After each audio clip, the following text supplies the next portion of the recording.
Hello, everybody, and welcome to this extra special podcast film of Crossy's Corner. And you can see I have got the amazing, the lovely, the one and only Emma Twigg on screen. Hi, Emma. How are you?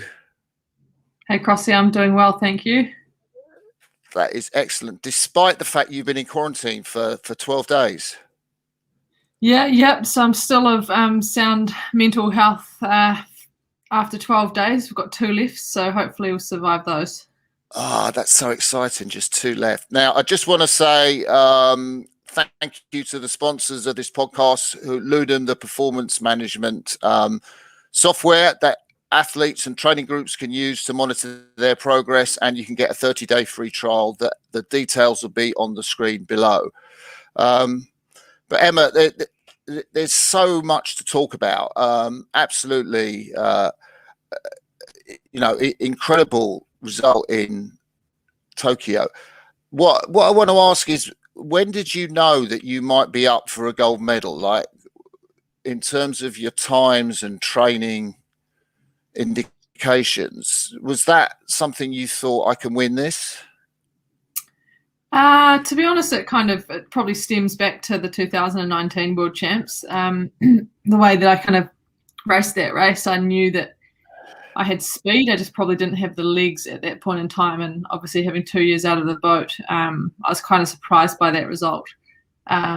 So yeah, I mean, the confidence came way back then, but then a year and a half, 2 years passed with the delay from COVID, and there was no international rowing or racing happening. So I watched the World Cup in Lucerne, and I knew how close the field finished there, and I kind of, again, had no idea where I would sit in amongst that. But I knew that what I was doing in New Zealand was some pretty good stuff, and we had obviously the women's pair as our benchmark throughout the summer, and they were setting the world on fire. So I knew if I was going to be close to them, then I'd have a pretty good shot at it. Oh, wow. So was your aim, did you go into Tokyo with an aim to win, or did you, was that something you wrote down and thought about, or was it just to make the podium? I've always believed that I could be an Olympic champion in the single, and I just felt that I hadn't really put together a race, I guess, that I could be proud of at Olympics. I mean, I'd been in the top 4 in the world since 2009, but happened to be 4th on every big occasion. Yeah. So how long did you have that belief for, that you could be Olympic champion in women's single? When do you remember when you started to think that was what your potential was? When I became junior world champion, which was 2005. Wow. That ignited the fire, and I guess becoming a world champion in 2014 also solidified that. But I guess looking back at my career, like when I was young, I had a bit of a naivety and belief that I was probably better than what I was. And then as time's gone by, I've kind of just chipped away at it. But I've always had this belief that I could be the best in the world at what I did. It just, like I said, I just didn't quite put all of the pieces together when I needed to. Yeah. Why did you retire then after Rio, if you had that belief? Honestly, I needed to step away. I needed to have a break. I couldn't really at that time comprehend investing another 4 years and not get the result that I wanted, and put my family through that, and my friends and everyone that had been there, London and Rio, and had the same result. I guess emotionally it took its toll probably on them equally as much as me. And I'd done my master's, done things, and kind of had a desire to just see what was on the other side, really. But I guess, again, coming back to it, underlying that, I remember at the Rio closing ceremony seeing them hand over to Japan, and even at that point I was thinking I could be there. But I guess I probably needed to go through that process. Yeah, well, we can maybe talk about that as we go through this morning. I kind of want to just look in terms of the Olympics. Were you phased at all by going into the games not having raced at all in the season, except, you know, in terms of, I guess, the prognostic races in the New Zealand team? Did that bother you? Not particularly. When I came back in 2019, I kind of liken it to that first World Cup that we did, you know, not really knowing where you stood. But at the same time, I think this Olympics was, for me, about just executing my perfect race, because I knew that if I did that no one would be beating me. So it was less about who I was racing and more about making sure I did what I knew I could do. That's really interesting. So this new sculler, Hannah Prakatsen, who sort of dominated the European season, you were pretty confident that if you brought your best race to the table, you could beat her. Yeah, I guess she's the only one that I hadn't raced, and so she was the biggest question mark for me. But what I did know, watching that Lucerne race, that she was pushed. She finished that race and was, you know, over the moon to have won, and Cara and Sunita were only a second or so behind her by the time they crossed the line. So again, it's a real strange one, because I didn't really know where I would end up. But like I said, I had a lot of confidence from some of the prognostics and things that I was doing leading into it, and I was confident in what we'd done in training and the team and how I was sculling. But it's just, you never know what your opposition are going to be doing, and I think in the past I've probably given my competition a bit too much thought. Yeah. So yeah, that was kind of the logic behind it. So you had an incredible, I mean, you won every race. Your opening heat, what do you remember about that race? I remember thinking that it wasn't as dominant as I would have liked to have been. I was in his top seed, so I expected that I'd be racing, you know, some lesser opponents. But Sophie was, you know, she had a great regatta as well, and she really attacked me in that heat. And it definitely was a hard race for me. And again, I just didn't know where that would leave me in the field. But then getting off the water and seeing the timesheets, and then watching other races unfold around me as the week went on, I probably took more confidence from that heat. Yeah. And the quarterfinal, your next race, you took that confidence, I guess, into the quarterfinal. Yeah, I did, and again, I went out to race my own race, and I found myself lengths and lengths ahead. So that again gave me confidence. But you know, I think the rest of the field in Tokyo was really bunched, and so I knew that I had some speed ahead of that bunch, I guess. But still, yeah, I guess you never know until you actually get out into a race situation and race against these women, and you're never going to write any one of them off. Are you someone who gets nervous, very nervous for races, or do you have a routine keeps you nice and cool and calm? I'm not a real nervous kind of person. I remember in Rio thinking that I needed to be more nervous because I'd heard stories of Mark vomiting before his final, and so I feel like I kind of built that up where I didn't really need to, because I think my character is slightly more low key, and also just when you get into the rhythm of all of your processes before a race, I think that just calms the nerves somewhat. It's probably the night before that I overanalyze things. Yeah. So do you do your race talk the night before with Mike Roger, or that morning? We generally caught up the day before. Yeah, we just catch up and kind of would debrief after a race, and then have a catch up before a race as well. So you went into the semi-final, because I always used to remember semi-finals as being fairly nerve-wracking for me, but you went into that semi pretty confident, I'm guessing, looking at who you were racing and the form you were in. To be honest, the semi-final was probably the most nerve-wracking of the lot. We had a big gap between the quarterfinal and the semi-final in terms of days in between, and again, I hadn't raced. My semi-final had some really quality girls in it, and there was I believe there was 5 of us that could be making the final, and I knew that if you're in a fight and there's 5 scullers going for 3 positions, it could get pretty ugly at an Olympics. So again, the idea to get out there and to get my spot and kind of let the race unfold behind me. And that, to be honest, that's exactly what unfolded. That it became, Cara missed out fractionally on making the final. Yeah, that was a big deal. I think not just Cara, but Sunita Puspura as well. Did you have any sense of what was going on with Sunita in her Olympic campaign? Did you chat at all? No, we didn't have a lot of communication. We did, after Philly Gold and things like that in 2019, and when the lockdown happened, we were in communication. And I love Sunita. She's such a cool girl, and I'm sure we'll remain friends forever. But I guess when you're directly competing, and we knew probably that we'd be competing against each other for medals, that was definitely where my head was at. So I was pretty shocked to not see her in the final. And I've since spoken to her, and it just seems like, a few things didn't go her way, which I'm pretty gutted about, probably equally as much as she is. Yeah. So you had that long wait. You have a fantastic semi-final. You're looking great, and then you're going into your Olympic final. Which did that feel as nerve-wracking as the semi? Was that sort of the night before? Did you sleep all right?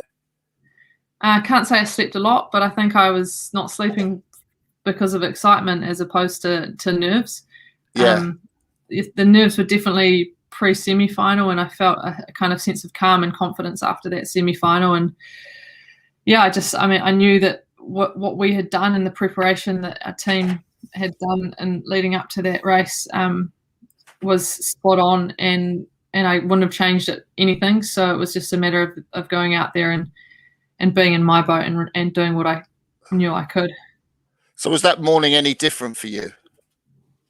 No, it was very, very planned and very methodical, and it was just getting up and going through the processes. And I guess the beauty of before a race in the morning like that is that everything happens pretty quickly. You're not waiting around till 1 or 2 o'clock in the afternoon. Yeah. So anything that you remember from your warm-up, or from, did you feel really good going through your routine?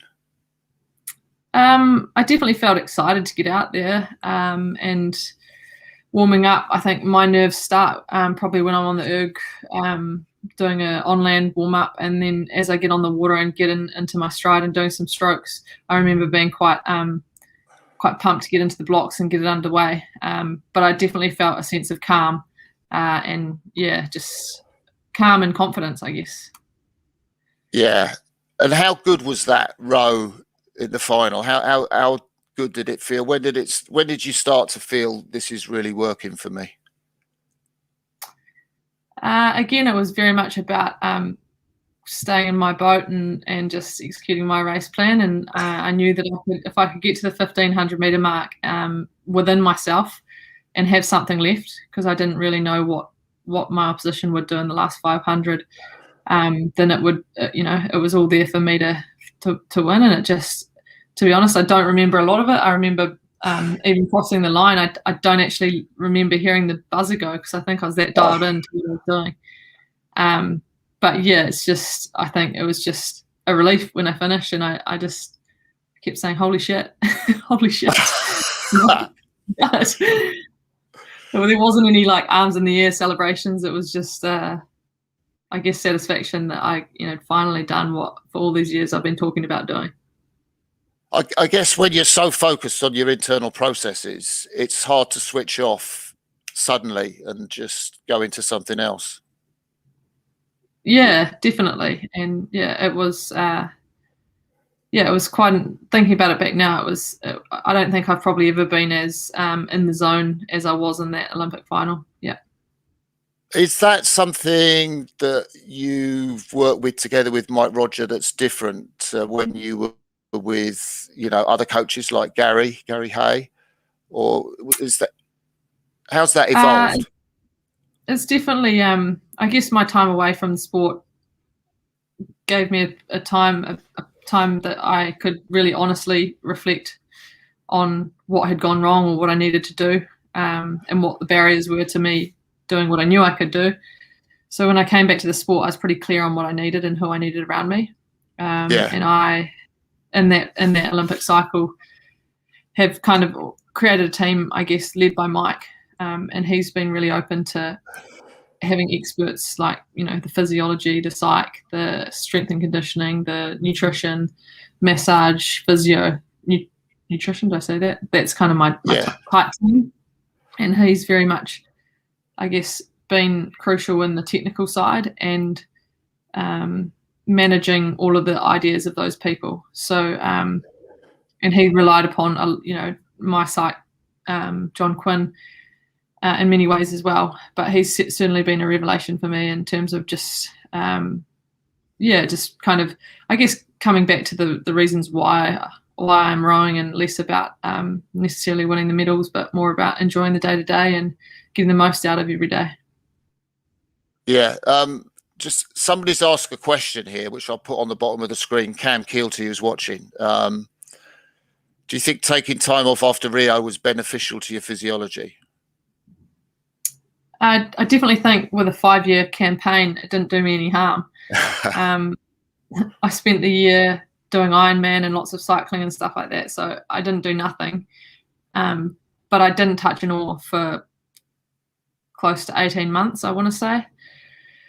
And it was quite amazing coming back into the sport, getting back into a boat, how quickly that muscle memory returned, and how quickly I got back to near best, and even beating personal bests on the erg and different things like that. So I guess the story of my career is that I've created this phenomenal base through some of the Dick Tonk style training, and then as I've gone on, it's probably been refined, and I've added different elements to that to get to where I am now.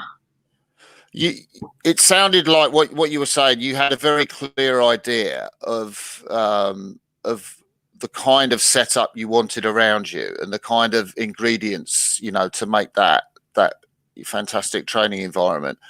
Was that like a long time sort of bubbling away in your head? I definitely felt after Rio that there'd been some decisions made within Royal New Zealand that had impacted on my result, namely their unwillingness to support me in my ambitions to pursue academia and to have a break from the single. Obviously that led to me having to be at a qualification regatta in 2016, which is not a great place to be when you're trying to peak in a couple of months' time. Yeah. And I also knew the people that I needed around me and what I needed to improve upon. And so I kind of set about picking people that would be able to help me do that. And I guess what attracted me to Mike's coaching was his willingness to have those people given that kind of feedback. And I really kind of put my foot down, I guess, with Royal New Zealand on using people from outside of the program that I knew fitted what I needed. Because maybe talk about it a bit now, but I think a lot of the rowing world was kind of mystified, if not frustrated or annoyed, that you weren't allowed to represent New Zealand in 2015 after you'd won the Worlds in 2014. Yeah. And I could kind of get that sort of New Zealand mentality. You've got to be here and you've got to be in the system and train.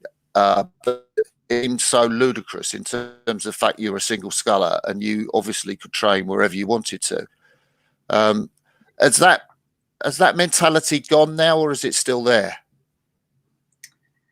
It'd be really interesting to test that again. But I guess my issue back then was that there was a lot of talk about precedence and not being able to allow it because it would set a precedence. But my argument was that I'm a single sculler, and if I was in a double scull, it wouldn't be on the cards. It wouldn't be an option.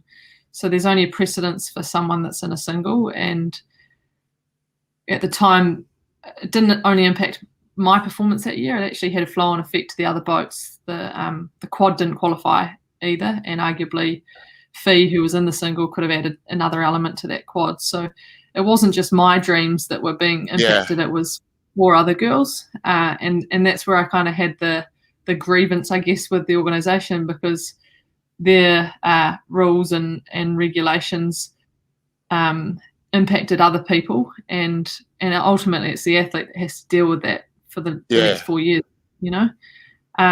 So I'd like to think now that there's different people around us, and they've certainly we've progressed a lot in terms of bringing American college students back into our program where previously they weren't allowed. So I think there is a loosening of that, but I think ultimately we still have a centralised program, and that has been the reason to our success. I just hope that in the future that you can kind of look on a case-by-case basis a little bit as well, and that we've learned. Yeah. I kind of want to get back into that 2014 and stuff. I just wanted to take you back, to the holy shit thing when you finished the Olympic Regatta. You were Olympic champion. How was the whole medal ceremony thing? And were you just in there enjoying it? Were you kind of a bit like an observer watching yourself? I mean, did you have that sort of sense when the New Zealand's national anthem was playing? What was going through your mind? I was definitely present, and the cool thing for me was that my colleagues from the IOC were all in the stands. So there was a big bunch of people that were there supporting me. Oh, wow. And probably people that were quite crucial in encouraging me back to follow that dream. And yeah, I just remember being on the podium and seeing the medals came out. That kind of, at that moment, I was overcome with emotion and took a deep breath. And the masks, whether a good thing or not, they probably covered up the emotion. But the national anthem also, that was special because I've had it played once in 2014, which was 7 years ago, and 7 years before that was another taste at the Under-23 Worlds. Oh, yeah. Every time I hear the anthem, like when the All Blacks are playing, I've envisaged what it would feel like to be playing for me. So that was quite a special moment. Wow. And what sort of relationship do you have with your medal?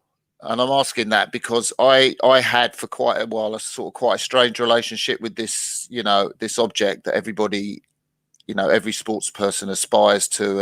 And so what's your relationship with your medal like? Well, it's sitting right in front of me now. I think it's just, I look at it and there's a huge sense of pride, because for me, it just encapsulates so much more than just this year. It's a story of 20 years of graft. Wow. And I feel like that story has actually touched quite a few people at home in New Zealand, more so than I'd ever have expected.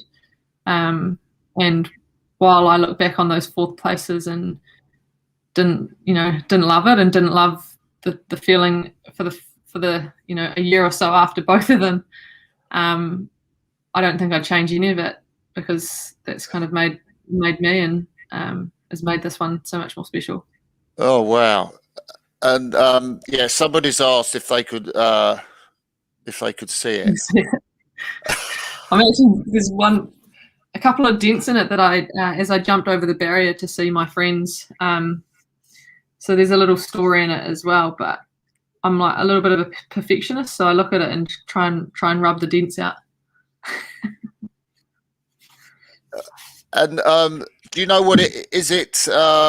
What's it made of? Is it silver dipped in gold, or I guess the outside is like 24 karat gold or something like that? I think they're gold plated, and the inside is made out of old electronics. That's pretty cool. Yeah, not a bad story. It's very heavy. Is it? It looks very big and very heavy, and it looks very lovely. So so obviously that's gone into a lot of what you have done has gone into that gold medal, and it's beautiful to hear you say that.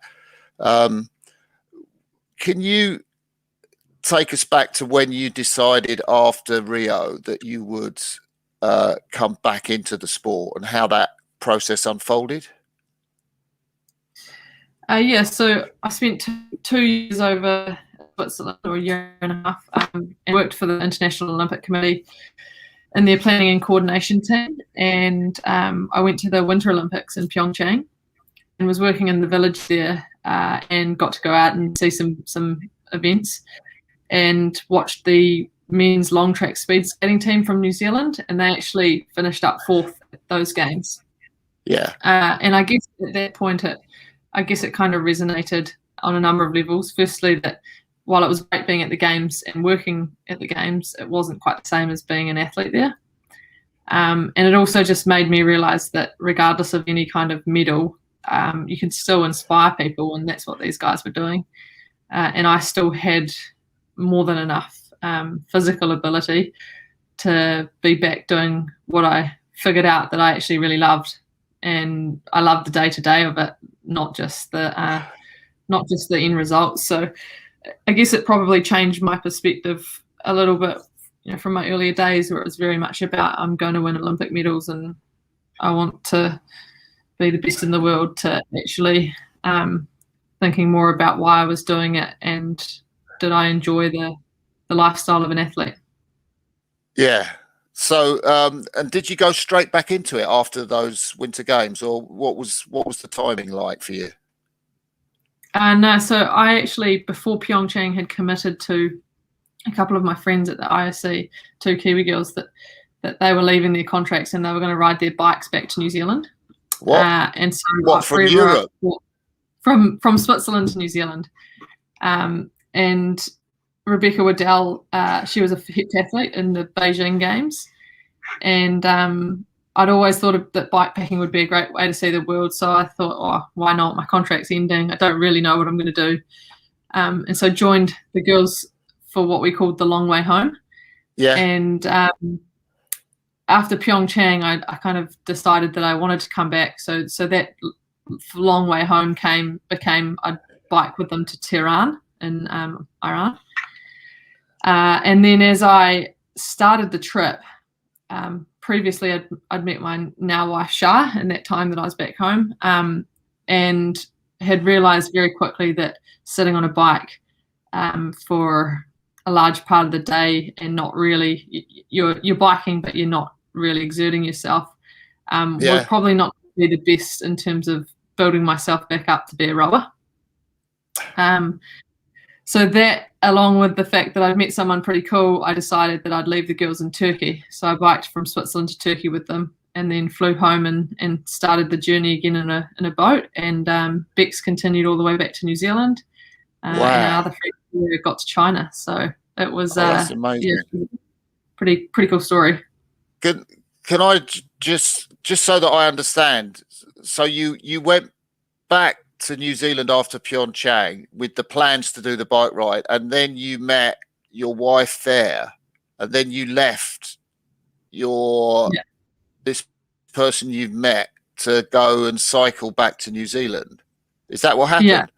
Yeah, that's pretty much what happened. Yeah, I met her, and then a couple of weeks later I was due to leave, so we were kind of like, well, there's not a lot we can do here. I'm going to go and do this bike trip, which was going to be awesome, but yeah, as fate has it, I ditched the girls. They'll always they'll hassle me for that. But we got to Istanbul and then came back, and I actually ended up in Wellington, which is not a great place to row on the Erg for a decent amount of time before rejoining the team after they got back from Plovdiv, the World Champs in Plovdiv.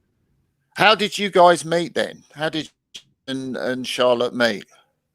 It was actually a mutual friend who I worked with in Pyeongchang said you need to meet Shah, and so that's how we met. And the rest is history, so they say. And how long have you been married now? Coming up 2 years, if I get it right. Yeah, coming up 2 years. Oh, that's pretty cool. And any plans for a family or anything like that? Yeah, that's the dream. Yeah, there's obviously, got to jump through a few hoops to get there, but there's definitely plans in place. So everyone can cross their fingers. Oh, that's so exciting! That's so exciting. you've talked a lot about working for the IOC, and I know you did this amazing course. Just tell us how you got into that. So that came about. I was doing some work experience for one of my sponsors, ANZ, and one of the netball players who also are sponsored by ANZ was in an article talking about the FIFA Master. So I kind of made contact with her and asked her about it. And it was actually a time where I'd been in the single. It was 2013, and I felt the need for a bit of a change, a bit of a break from the single, and kind of expressed my desire to trial for the double. Yeah, as you would. Yeah. And so at the time, the double, we had a world champion double, I think. They were definitely in the medals, if not world champions. So I guess Rowing New Zealand was not keen on changing that. And they also saw me as a medal in the single. But I guess my argument was that there's a difference between a gold medal and a bronze medal. And just because the organisational goal is for medals, because that's how we get our funding. Doesn't really matter about the colour. You've just got to have, they say we're winning 5 medals. It doesn't matter what colour. So I actually said to the selectors at the time that I didn't think that the double would win a medal, and potentially I wouldn't either. And I picked it, unfortunately. But so at that time there was resistance for me to have a break and do something different, and so I just took it upon myself to get a break in a different way, in the hope that Rowing New Zealand would allow me to train and compete while I was over there. But I guess the tension that had been created before that led to them being less inclined to allow me to do the study. So I went away. I started the course 2 weeks after I became world champion in the single, and I trained that entire year, and everything was documented, and I was sending things back. I was doing PBs on the ergs. I was still holding out hope to New Zealand, yeah, and I was still holding out hope that they'd change their minds around the time of selection. My course finished, I think, in June, and the world champs were in August. But in Egberlet. In Egberlet, yeah. So I was actually in Egberlet watching. Yeah, were you? Yeah. I took my bike and caught up with the team and watched my good friends racing. So it was definitely a frustrating time, but also one of the best years of my life in terms of the people that I met and the experiences that I had doing the FIFA Master, and also the opportunity it provided 2 years later.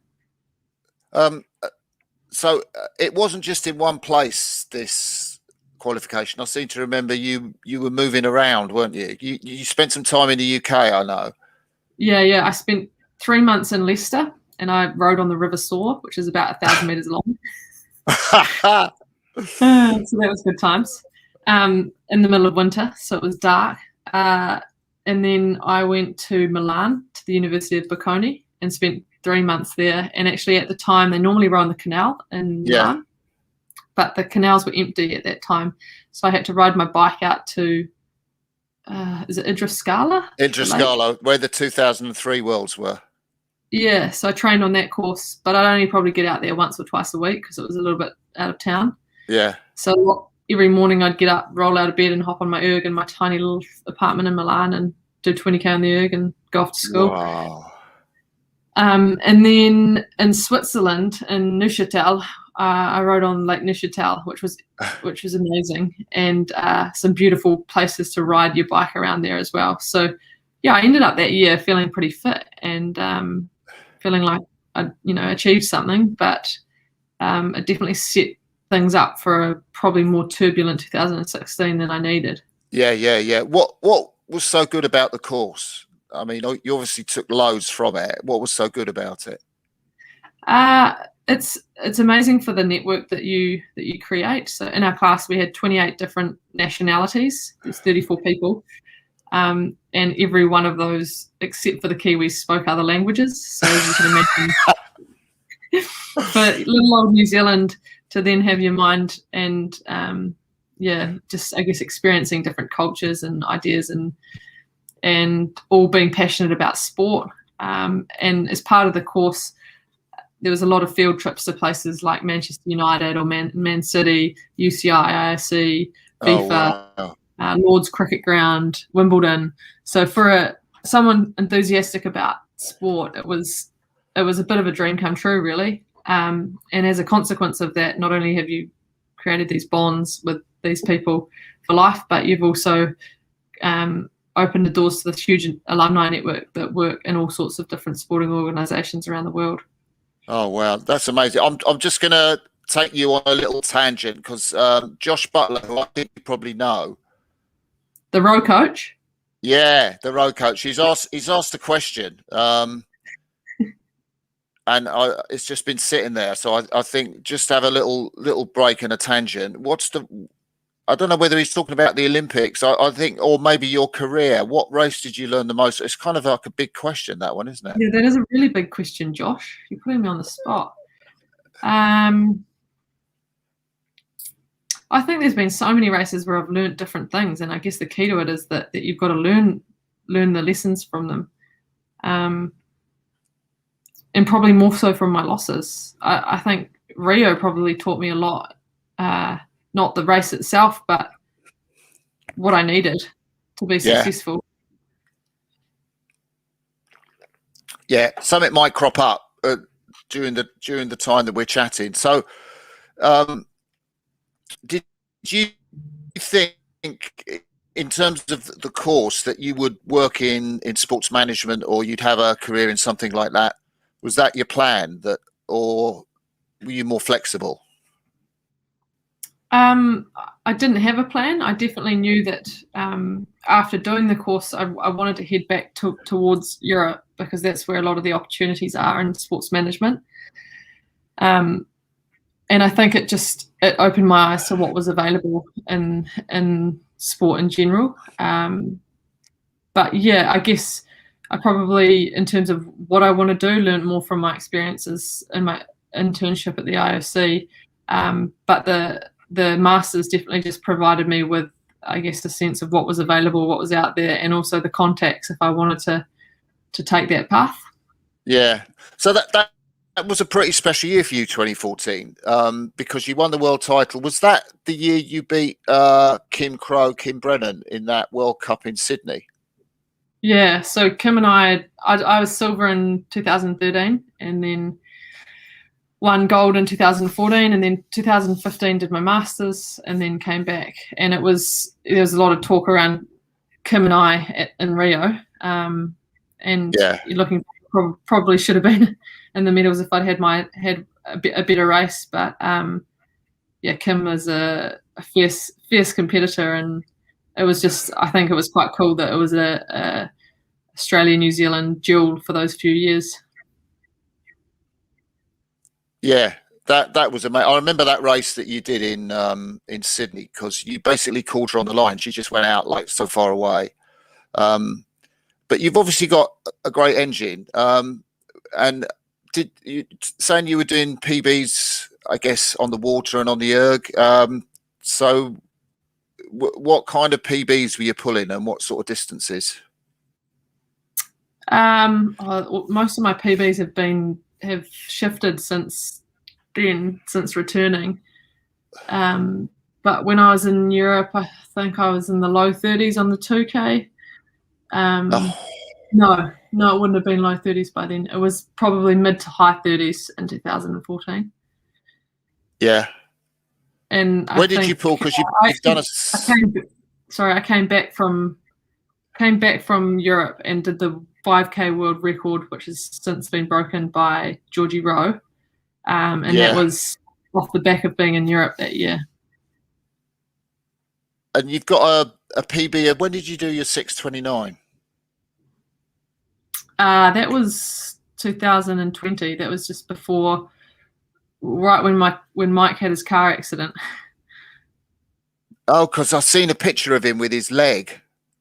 Yeah. What happened there?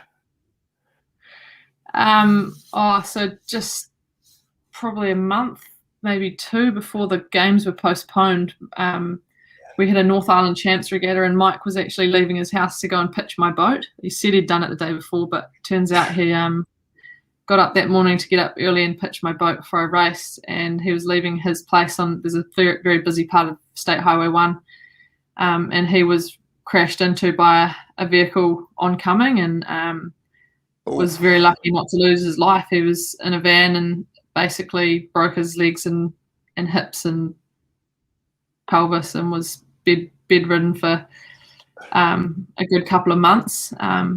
And actually at that time, had the games gone ahead, he wouldn't have been with me in Europe, and he would have been lucky to get to Tokyo, I think. Wow. Were you okay about the whole games postponement thing? Yeah, I was. I was, because I'd had a late run anyway, only a 2-year lead into what would have been Tokyo last year. Mike's crash obviously was a massive one for me. I felt he was a really integral part of what I needed. And also I'd kind of intended to do a year after the games anyway, because I'd only been back 2 years, and obviously I was still enjoying what I did. And we have a funding system in New Zealand that you earn a grant 1 year, and then to actually receive that money, you've got to keep rowing. So I say, to me, it seemed illogical to give that away while I was sorting out what the next steps would be.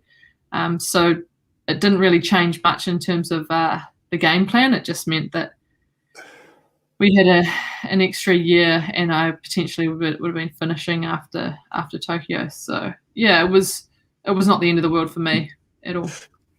Do you think you'd have won if the games had been that year then? Yeah, I do, Crossy. I do. I do, but sadly also I feel like if I was in Tokyo last year, I think Sunita and I, to be honest, there's so much quality in that field. I think it would have been a much tighter race. Yeah. Yeah. That's really interesting. Got another question, which is kind of you may or may not thought of.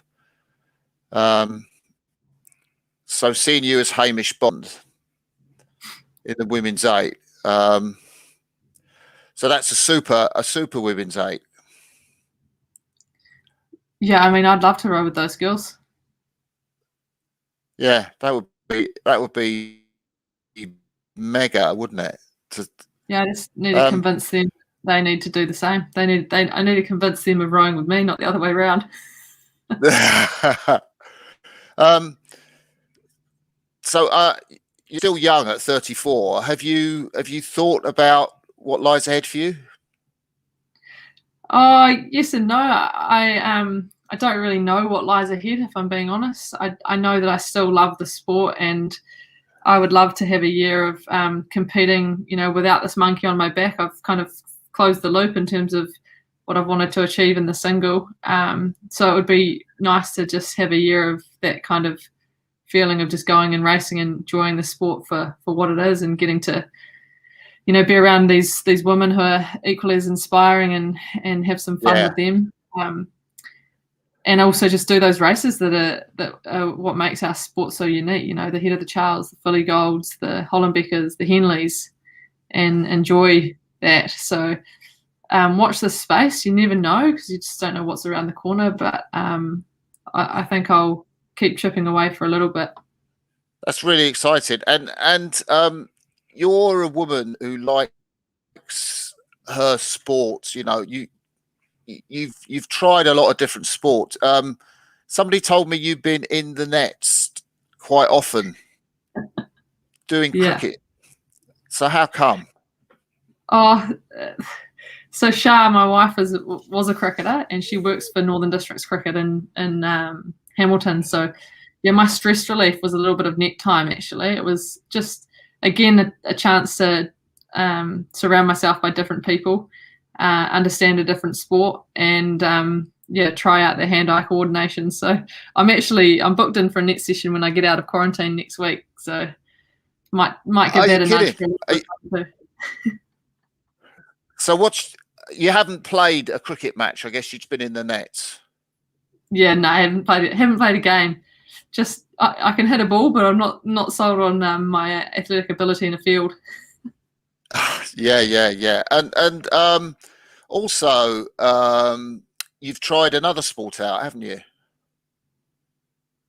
What would that be? Rollerblading. This is in my. I'm sure this has come up in my Olympic profile somewhere. I go on rollerblades because I was inspired by our long track speed skating team. So I had this vision of, doing a transfer, a crossover. But as soon as Tokyo was postponed, that dream quickly ended. Oh, so you wanted to be an ice skater like the Dutch people do, and so you bought some rollerblades to try that out. Yeah, just to see how good I was. It was a big joke. We don't need to dwell on this. Okay. No, because I guess a bit like cycling, that sort of sport's got a few crossovers to rowing, a lot of leg drive, a lot of leg power, and that sort of thing.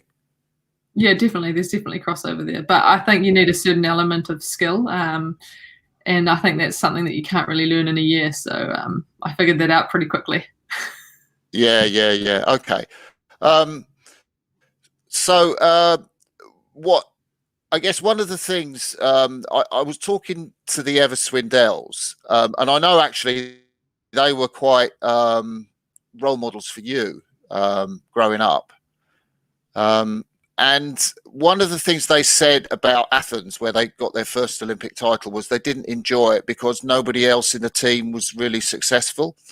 So it was just them by themselves, and they couldn't enjoy it. But you've kind of, been in an amazing New Zealand team, this Olympiad. What impact has that had on you and your ability to enjoy the medal and celebrate it?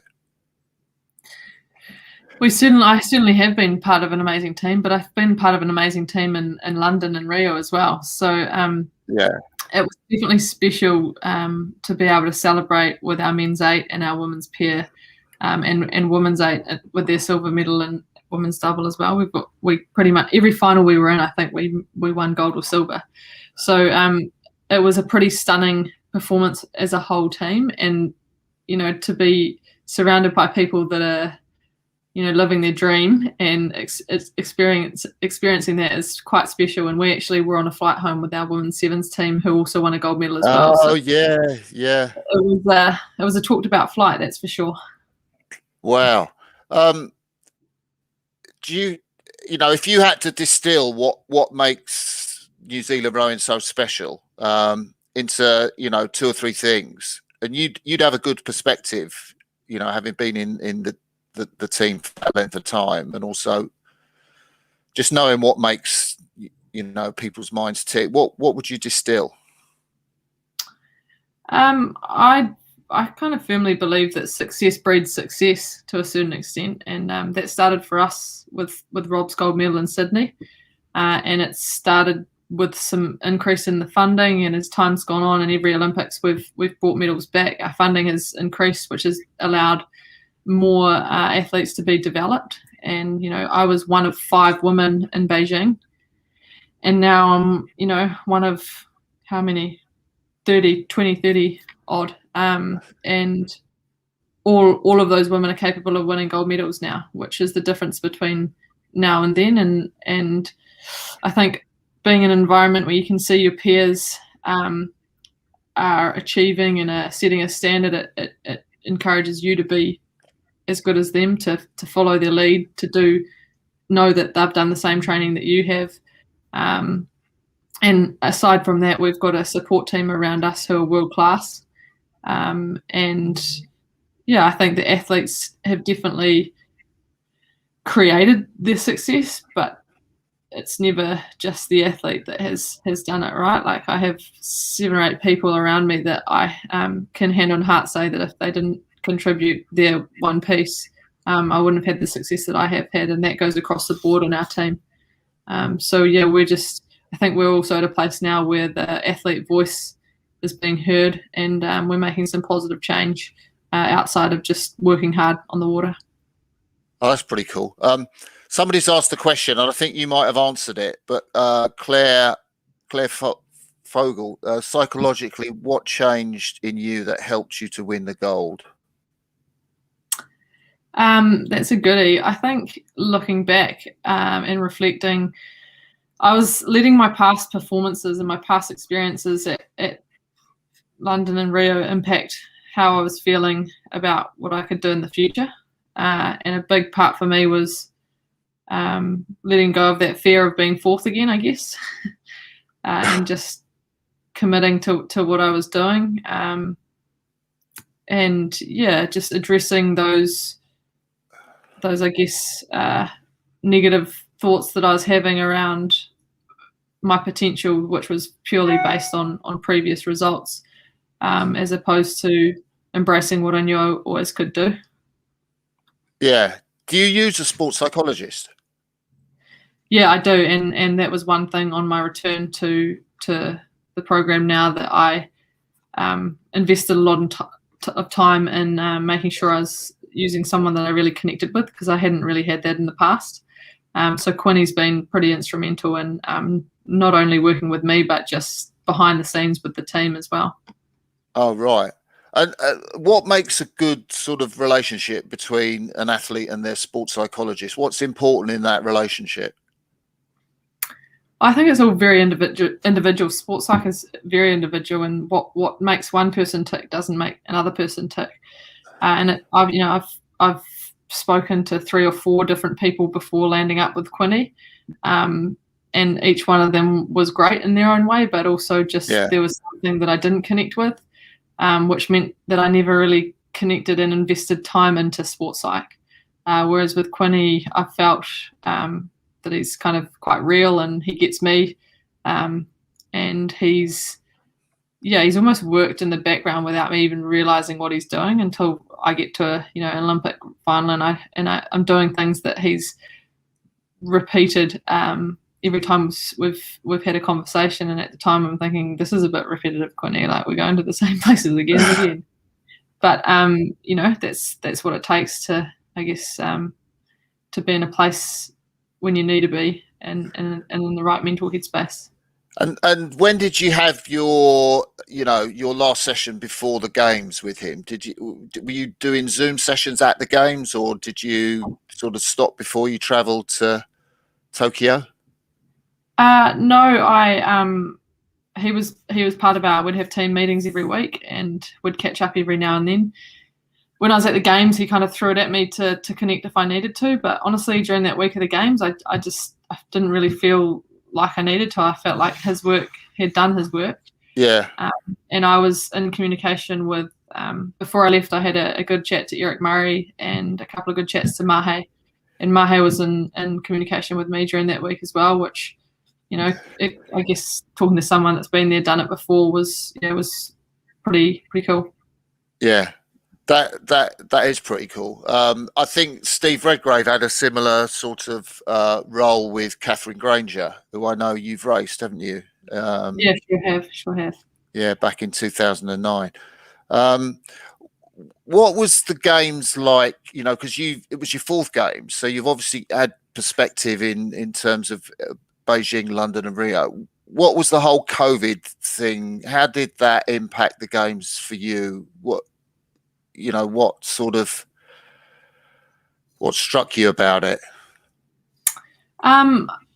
It was a different games. It was when I went into the village, I was quite struck by how normal people were, because we'd come from New Zealand and we've had this no COVID, no masks, very normal existence. And so we were preparing for this terrible thing to be, and real danger, I guess. So we were probably overcautious, and there was obviously mask wearing everywhere in the village, daily testing, but in general the village and the vibe in the village was quite similar to previous games, and if anything it felt even busier because people weren't able to leave. So everyone was in the village, and everyone that was competing at that time had to hang out in the village. It seemed like a really busy place. And I don't know whether that's also because in previous games we've been at like Royal Holloway, or we had a day house in Rio that would spend our days there. But in general, it was, the athlete experience was equal to others I've been at. What was heartbreaking was driving past these amazing venues with grandstands and knowing that the Japanese public couldn't Yeah. go out and experience essentially what they've worked for years and years for. So that was disappointing. And then we were straight on a plane home after competition. So obviously, Were you? Yeah, the second week of competition is normally where you let your hair down and can celebrate. Yeah. And we knew before we left that it wasn't going to be the case. So I guess we'd prepared for it, but Tokyo would have been quite an amazing city to experience from that perspective as well. Yeah, that must have been surreal, just going straight home back into quarantine. It was. It still is. I haven't showed anyone. No one's touched my medal other than the few people in our team. So yeah, it's certainly been a bit different.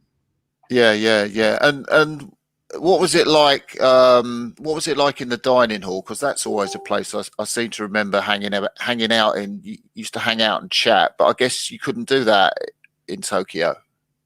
No, it was quite unusual because you had these plastic barriers. So if you wanted to talk to your mate, you had to make them sit beside you rather than across the table from you, because you couldn't really through the glass. But it definitely meant also we weren't spending as much time in there. In past games, you'd go and you'd sit down and you'd just watch and have a good look and try and pick the sports. But again, it was a danger zone in terms of potentially catching COVID. So we were in and we were out. And we're always down the back end of the food hall with the Irish, so we had our spot.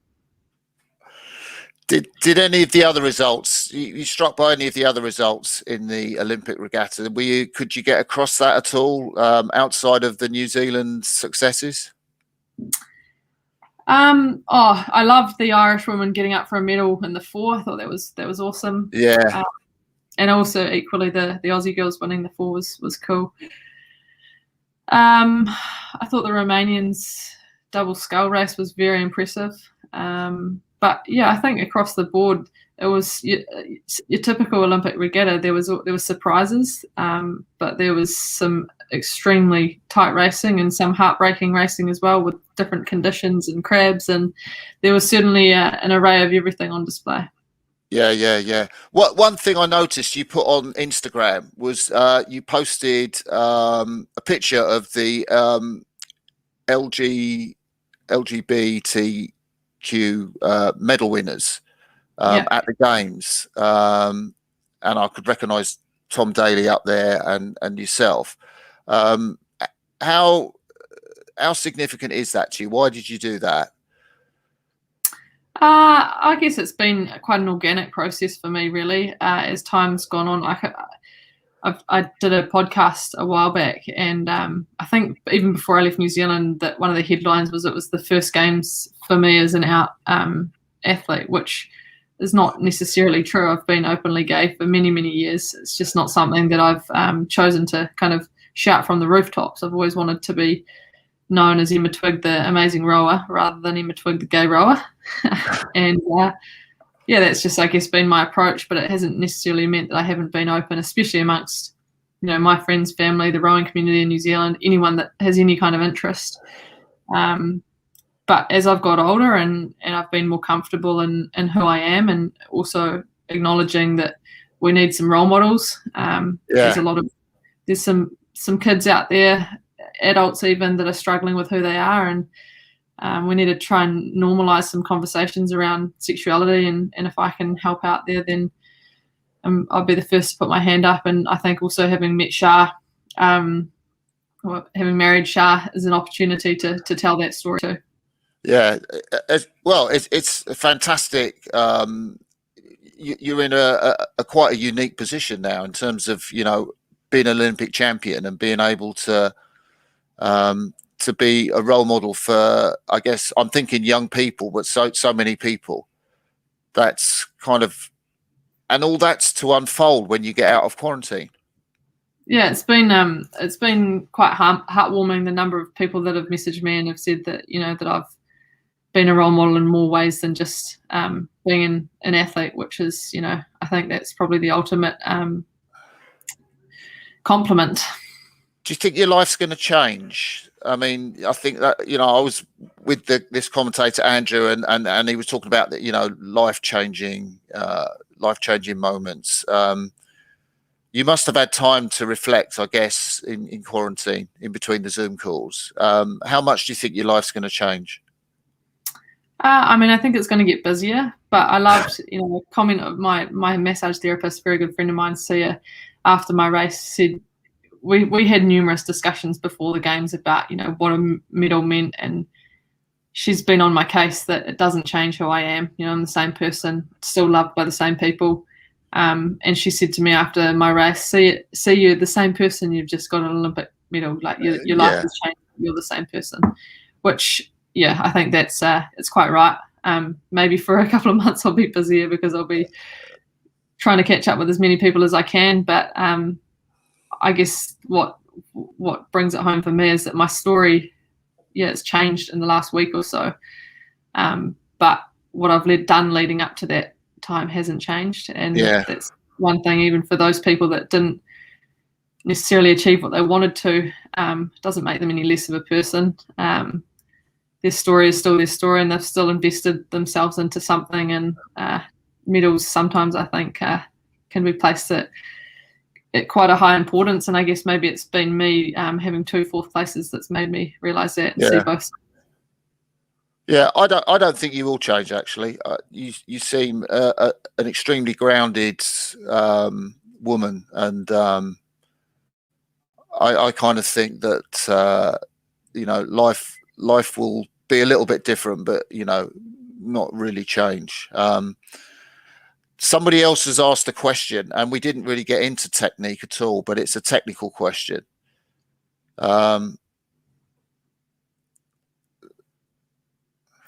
Yep, that would be a fair comment. I did some great analysis of my technique, and there was an obvious gap that I needed to work on.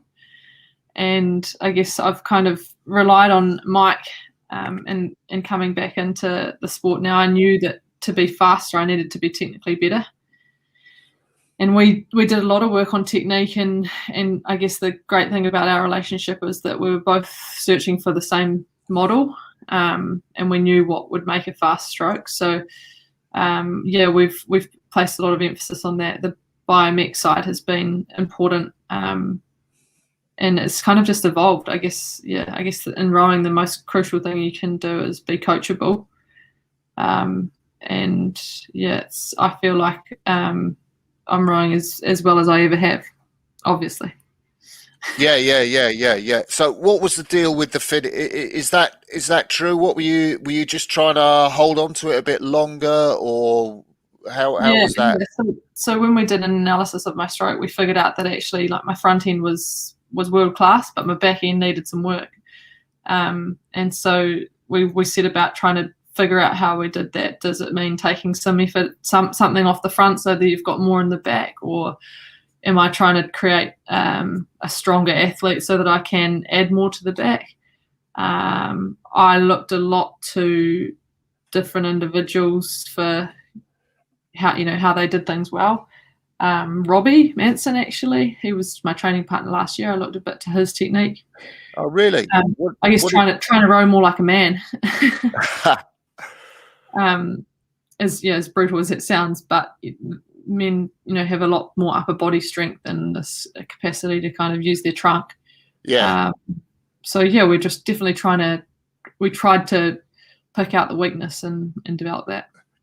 So how did it work when you were training with Robbie? Was that at lower intensities, or was he like give you a start and try and catch you up? What would be the deal? He'd always start behind me, and that's the story of my life in New Zealand, is being started minutes ahead of everyone else and being chased down. I mean, when I said train with Robbie, he was coached by Mike that year as well. So we would coincide a lot on the water, different sides of the wire. And I guess with when you're doing races with the women's pairs, what sort of start would you get with the women's pair? And you just see them come back and back and back, and you'd have to hold them off. Yeah, the women's pair are next level in terms of the distance I need on them to be anywhere near prognostically good enough to keep up with them. So I normally am chasing down a lightweight single, girls single, or This year leading into Tokyo, I was trying to keep up with our reserve double. So yeah, it just depends on who's going, how fast people are going. But that's the great thing about our system. Like we'll be doing squad pieces on a Wednesday and a Saturday, and everyone will be going off at different speeds. But if you cross the line first, then you're in with a shot of the title. Wow! How many times do you remember how many times you actually crossed the line first? Off. I always had a bet with Mike and the girls' quad that if I was ever in the top 3 on the prognostic table, that I was bought a chocolate fish, and I think that only ever happened maybe twice. I was actually rubbing my hands together at the Olympics when all the world records were being broken, because it just makes my life that little bit easier, Yeah. One thing I meant to ask, and just going back a little bit, but I'm just thinking about the heat acclimatization in Tokyo, because you were coming from New Zealand, which was quite cold. Yeah. And it was incredibly hot in Tokyo. How did you manage that? Our physiologist did an amazing job of the heat stuff, and it started even years back for world champs in Sarasota. That was a bit of a practice run, I guess, coming from the New Zealand winter into a really hot environment. We essentially built ourselves a heat chamber in our gym, so we cordoned off the area, and we did a lot of specific heat act before we actually left New Zealand, and then we had some amazing strategies when we were over there to deal with the cool. But I can't, I'd have to kill you if I told you all those secrets. So there still are some secrets that the Kiwi team have got. Oh, there's secrets.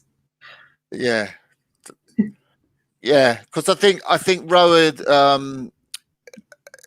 I think the British team are like that. They try and keep a few secrets around and quite close. But the Kiwi team, I think it got more open with Murray and Bond and Eric Murray in particular posting their ergo scores.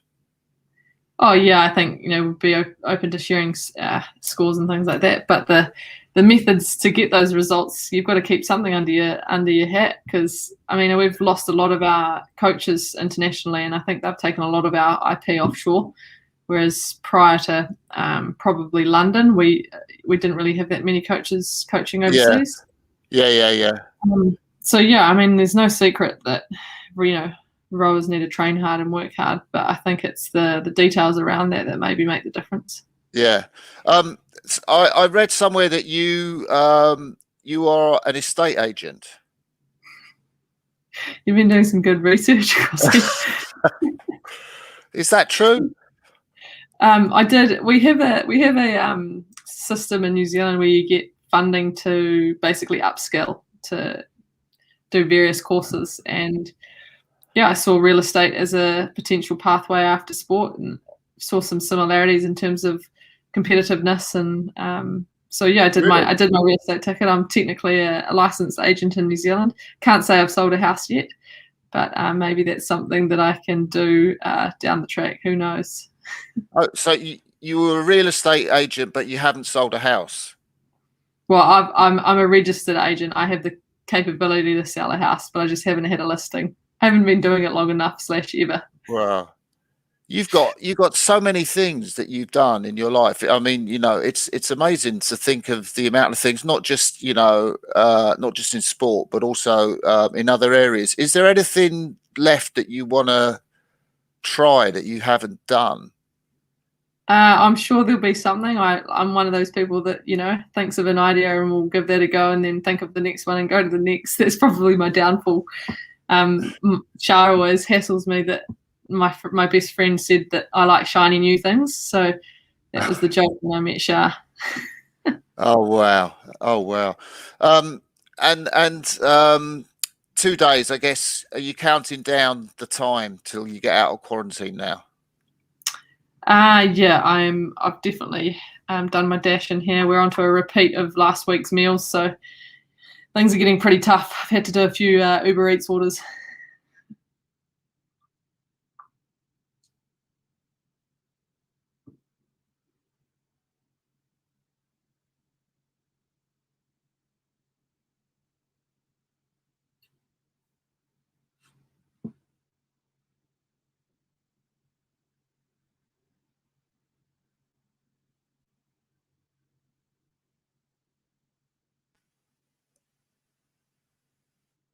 You there? Can you hear me? Oh, you've Hello? just come back. You've just come back. Yeah, I don't know what happened there. I was just asking you what the food's been like. Oh, it's been pretty good. The first week we were quite happy, but you kind of know what's coming now. So no, it's not been the worst thing in the world. It's allowed me to chill out and get back to people's messages and do a few more things like this. So I'm not complaining. Yeah, and how excited are your mum and dad, your parents? Oh, I feel more relieved for them than for me.